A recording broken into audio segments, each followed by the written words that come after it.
지난 강의에서 우리는 데이터를 출력하는 프린트 함수에 대해서 배웠습니다.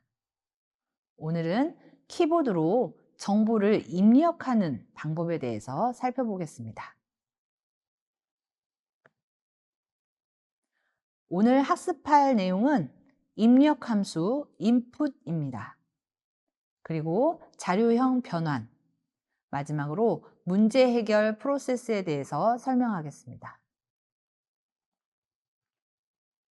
오늘 강의를 통해 여러분은 다음과 같은 학습 목표를 달성할 수 있습니다.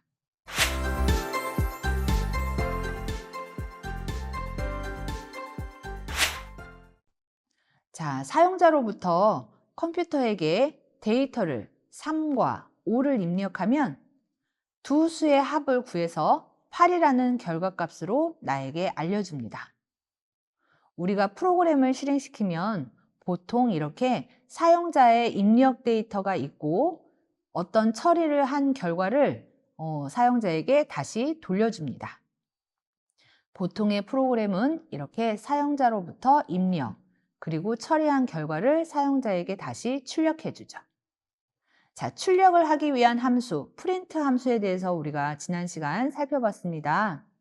자, 오늘은 바로 이 input, 사용자로부터 입력을 받는 input 함수에 대해서 살펴보겠습니다. input 함수를 사용하는 형식은 다음과 같습니다. 먼저 입력을 받으면 그 값을 저장할 변수가 있어야 되겠죠? 자, 그래서 input 함수는 왼쪽에 변수 이름, 그 다음 할당 연산자, 그리고 오른쪽에 input 함수를 사용합니다.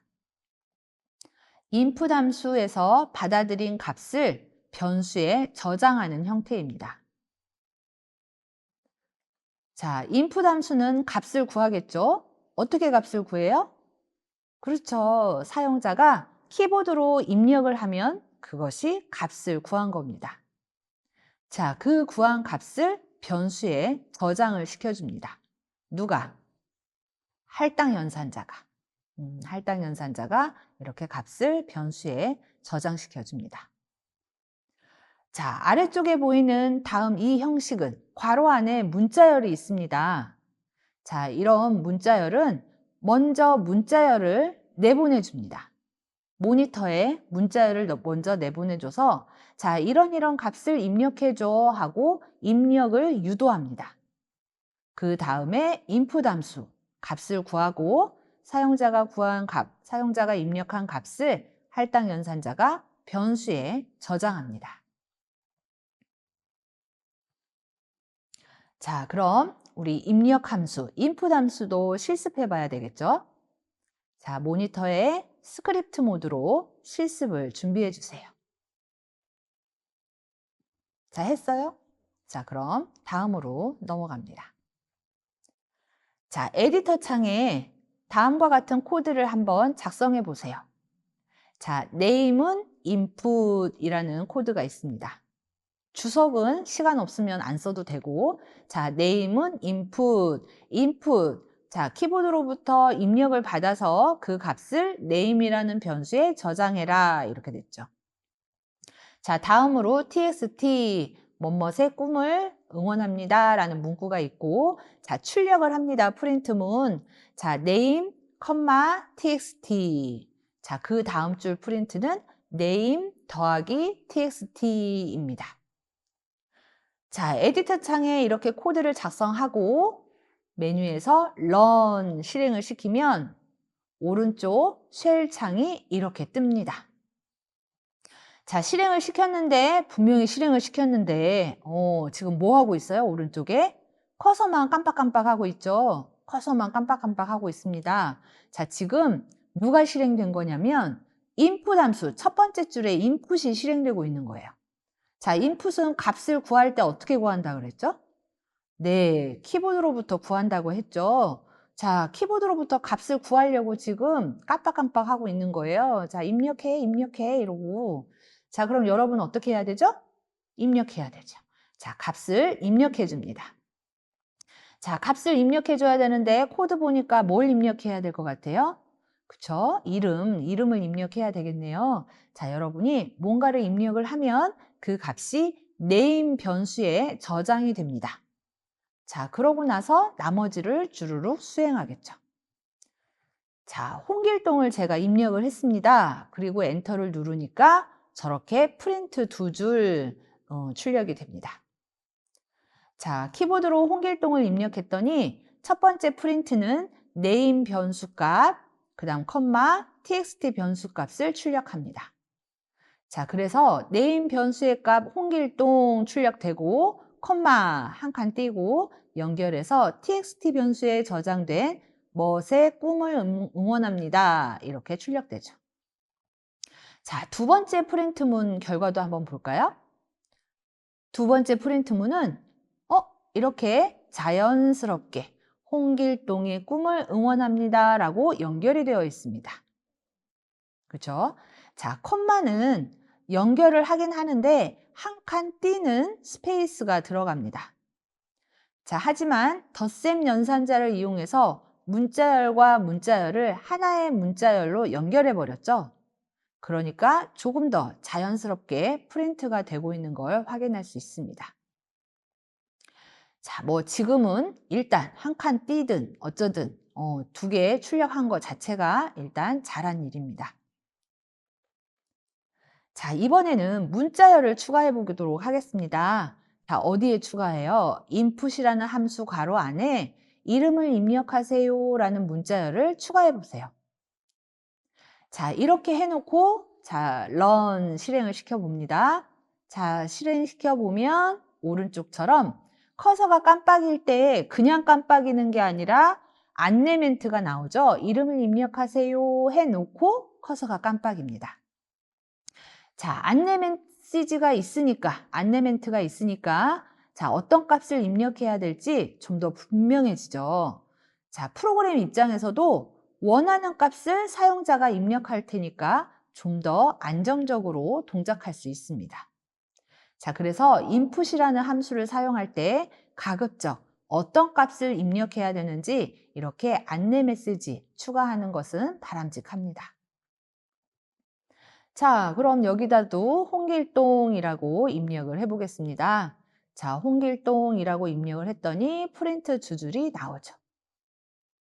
아까보다 둘 다 자연스럽죠? 자, 코드를 보시면 제가 슬쩍 separate라고 하는 저 옵션을 추가해 놨습니다. 자, 저 separate 옵션은 컴마라고 하는 저 구분자를 지금 제가 어떻게 했어요? 따옴표. 이거는 공백 없이 출력해라 라고 지정을 해뒀습니다. 자, 그랬더니 연결해서 출력이 되죠? 아직은 몰라도 되지만 자, 이렇게 우리가 노력을 하면 한 만큼 프로그램은 원하는 결과를 만들어줍니다. 자, input 함수 정리해 보겠습니다. 자, input 함수를 사용하는 형식에는 두 가지가 있다. 둘 다 값을 입력받습니다. 그래서 변수에 저장을 해줍니다.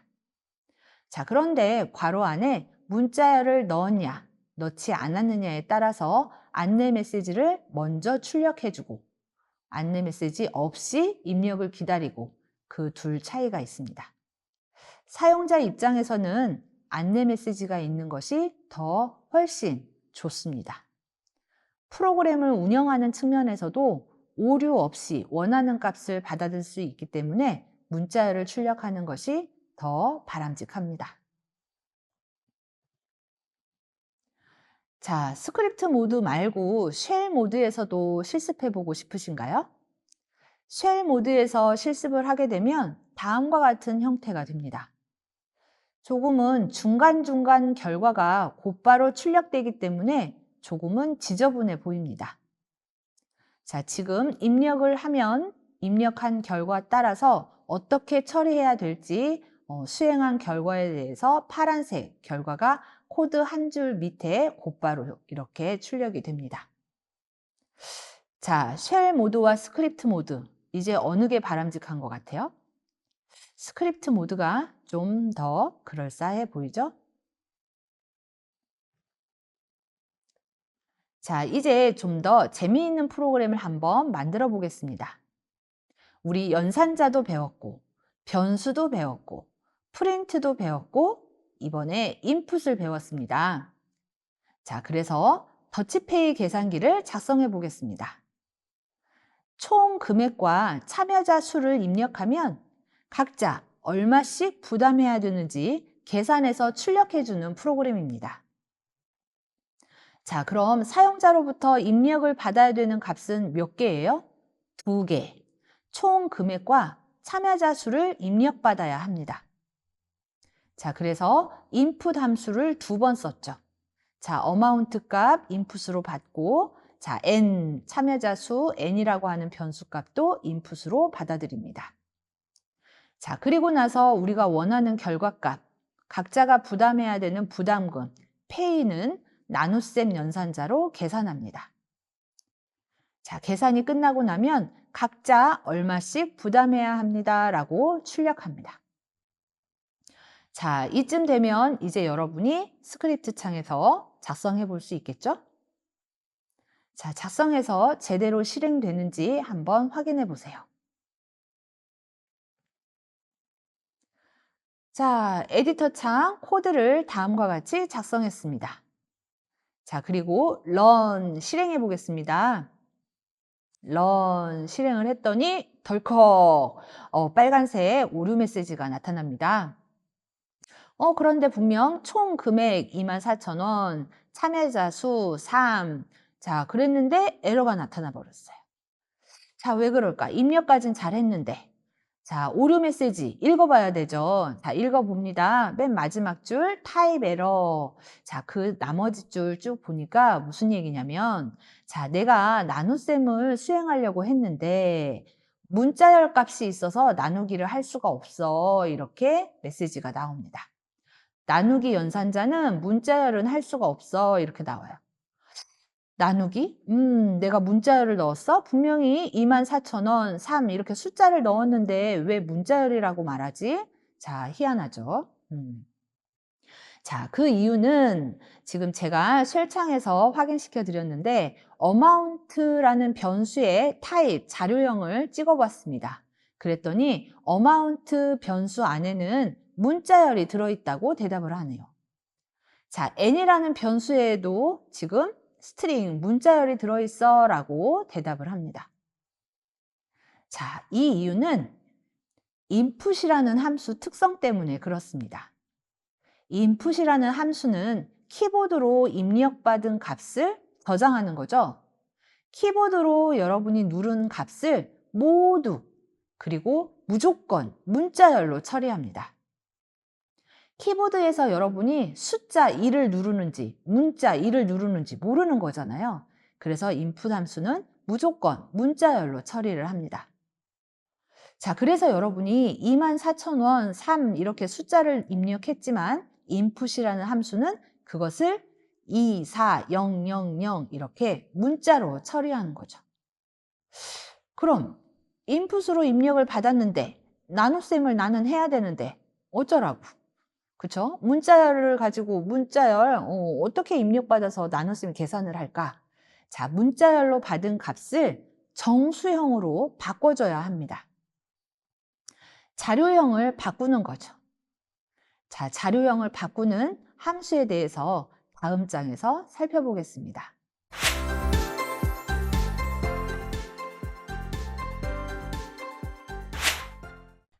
파이썬에서는 자료형을 변환하는 함수를 제공합니다. 정수형으로 변환하고 싶다면 int라고 하는 int 함수를 사용합니다. 실수형으로 바꾸고 싶으면 float이라는 함수, 문자열로 바꾸고 싶다면 string이라는 함수를 사용합니다. 이렇게 함수 괄호 안에 바꾸고 싶은 값을 집어넣으면 int라는 함수를 통해서 정수형, 또는 float이라는 함수를 통해서 실수형, string이라는 함수를 통해서 문자열로 자료형이 바뀝니다. 자, 그럼 앞에서 살펴봤던 더치페이 계산기, 그 오류를 한번 수정해 봅시다. amount와 n이라는 변수에 사용자로부터 총 금액과 참여자 수를 입력받았습니다. 그런데 문제는 그 변수값이 문자열이라는 거죠. 자, 그러니까 이 문자열을 어떻게? 정수형으로 바꿔야겠죠? 자, 그러면 나눗셈 계산을 하기 전에 우리는 지금 빈자리에 무엇을 해야 된다? amount 변수에 있는 값, n이라는 변수에 있는 값의 자료형을 정수형으로 변환해야 합니다. 자, 그럼 정수형으로 바꾸도록 코드를 추가한 다음에 나누기를 하도록 코드를 변경해 봅시다. 자, 이 안에 어떤 코드가 들어가야 할까요? 자, 이렇게 int라는 함수를 사용해서 두 변수 모두 자료형을 정수로 바꿔서 새롭게 정의하도록, 할당하도록 이렇게 변경시켜 줍니다. 그리고 나서 나눗셈을 한다면 정수형과 정수형의 나눗셈이니까 문제가 없이 해결됩니다. 자, 총 금액 24,000원, 참여자 수 3 해서 실행하면 각자의 부담금은 8,000원입니다. 라고 이렇게 올바른 결과값을 계산해내는 거죠. 자, 방금 사용자로부터 입력받은 총 금액을 amount 변수에 정수형으로 저장시키는 기능을 수행했는데요. 자, 똑같은 그 기능을 지금처럼 다양한 코드로 표현할 수 있습니다. 한번 하나하나 설명해 보도록 하겠습니다. 먼저 첫 번째 코드를 살펴보면 input이라는 함수로 먼저 금액을 받아들였죠. 자, 그 값을 amount에 저장했습니다.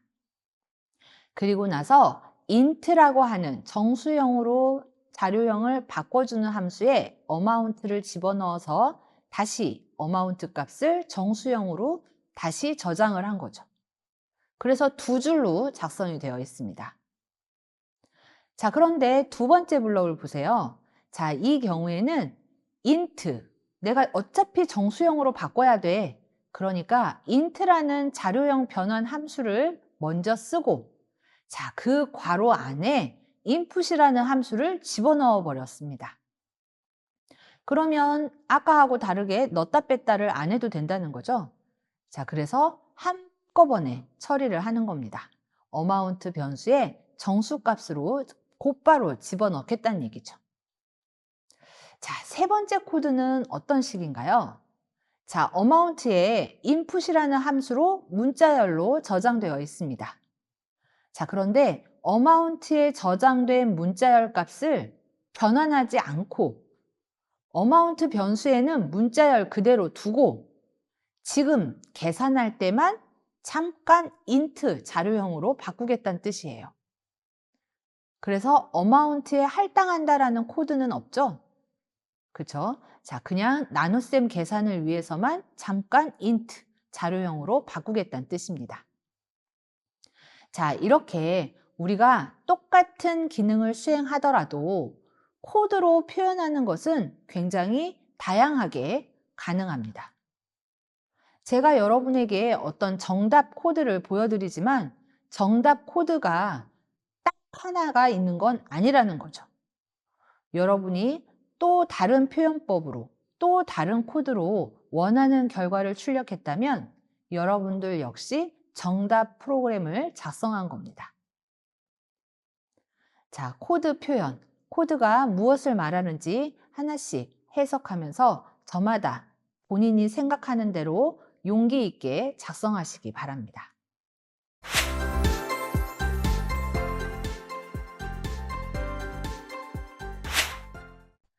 자, 우리는 어떤 주어진 문제를 해결하기 위해 프로그램을 작성하고자 합니다. 즉, 프로그램을 통해 문제를 해결하는 방법을 배워나가고 있습니다. 문제를 해결하는 과정을 4단계로 구분해 보겠습니다. 첫 번째 단계는 문제 파악 및 정의 단계입니다. 해결해야 하는 문제가 무엇인지 파악하고 파악된 문제를 명확하게 정의해야 합니다. 두 번째 단계는 문제 해결 방법 도출 단계입니다. 해결 방안을 모색하는 단계죠. 만약 해결 방안이 여러 가지가 나온다면 그중 어떤 방법을 선택할 건지 결정해야 하는 단계입니다. 세 번째 단계는 문제 해결 활동을 수행하는 단계입니다. 두 번째 단계에서 찾은 해결 방안을 프로그래밍 언어로 구현하는 단계입니다. 마지막 단계는 결과 검증 및 확인입니다. 완성된 프로그램을 실행하고 결과를 확인해서 우리가 본래 목표로 했던 문제가 해결되었는지 점검하는 단계입니다. 우리가 코드를 배우다 보면 문법만 자꾸 집중하는데 전체적인 이런 문제 해결 프로세스를 생각하면서 주어진 문제를 해결하는 프로그램을 작성하도록 노력해야 합니다. 자, 그럼 문제가 다음과 같이 주어져 있습니다. 화씨 온도를 섭씨 온도로 계산하는 프로그램을 작성해줘 라고 문제가 주어졌습니다. 자, 그럼 이 상황은 어떤 프로그램이에요? 문제를 파악하고 정의하는 단계라면 지금 문제가 뭐죠? 화씨 온도를 섭씨 온도로 계산해야 되죠. 자, 화씨 온도를 섭씨 온도로 계산해야 돼. 자, 이 경우에 사용자는 그럼 어떤 값을 나한테 주겠다는 얘기죠? 프로그램한테? 화씨 온도를 주겠다는 얘기죠? 자, 프로그램 입장에서 화씨 온도가 사용자로부터 입력이 됩니다. 자, 그러면 이제 화씨 온도를 섭씨 온도로 계산해야 되겠죠. 자, 화씨 온도를 섭씨 온도로 변환하는 계산식은 다음과 같습니다. 자, 그리고 나면 이 계산된 섭씨 온도를 모니터에 사용자에게 출력해 주면 됩니다. 자, 이 절차에 따라서 프로그램을 작성해야 할 것입니다. 자, 절차대로 프로그래밍, 파이썬 언어로 작성을 하는 거죠.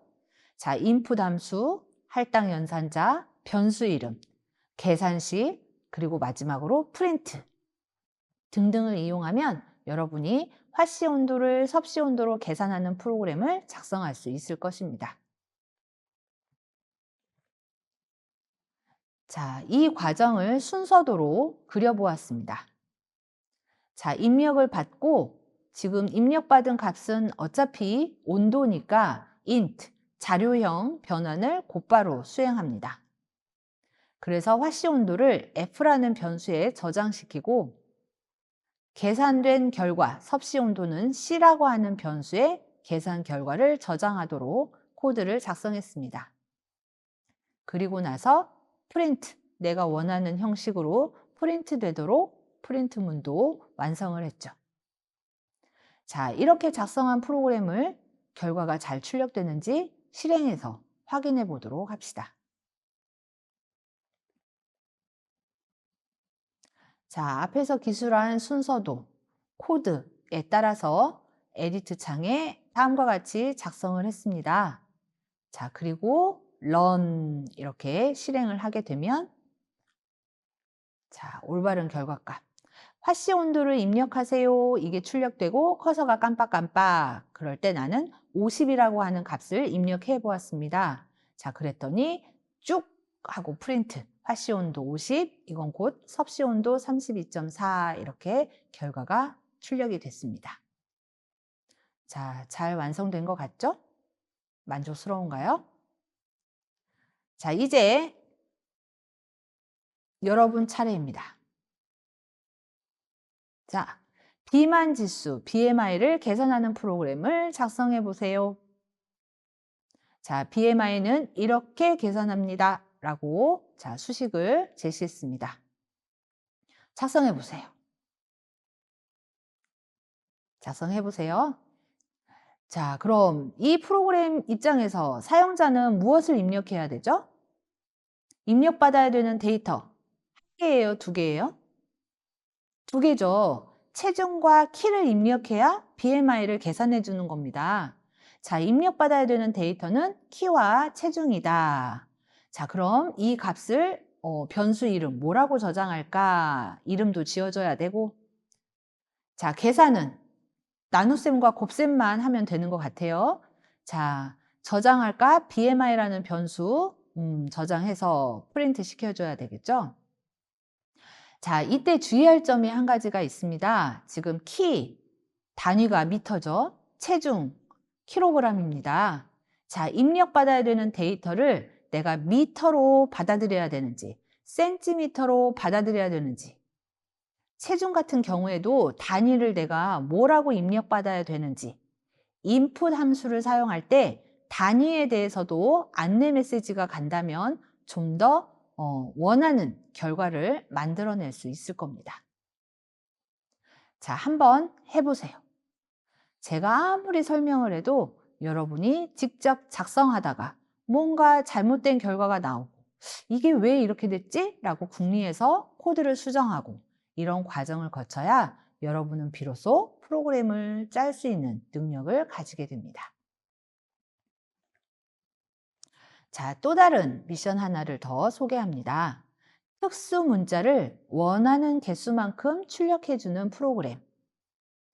자, 원하는 특수 문자를 입력하세요. 그래서 자, 이런 기호. 자, 몇 번 반복할까요? 7번. 그랬더니 저렇게 해당하는 특수 문자를 7번 출력해주는 결과를 출력해줍니다. 자, 이런 프로그램 작성할 수 있겠죠? 자, 이 경우에는 input 2번 수행해야 되고 프린트 1번 수행하면 됩니다. 자, 입력받은 값 저장해야 되는 변수 필요하겠죠? 자, 문자열 반복이니까 곱하기 연산자 등등이 필요합니다. 자료형 변환 필요할까요? 안 필요하다고요? 필요합니다. 자, 한번 수행해 보시기 바랍니다.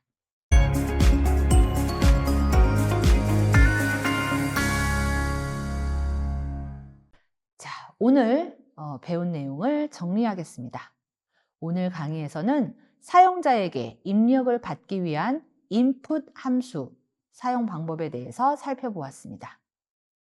input 함수는 키보드로 입력받은 값을 모두 문자열로 처리한다는 특징이 있습니다. 자, 그렇기 때문에 필요한 경우 데이터의 자료형을 변환할 수 있어야 합니다. 자료형을 확인하고 변환하기 위한 함수, 자료형을 확인하기 위한 함수는 타입이었죠? 변환하기 위한 함수는 내가 어떤 형태로 변환하고 싶으냐에 따라서 적절한 함수를 사용해야 합니다.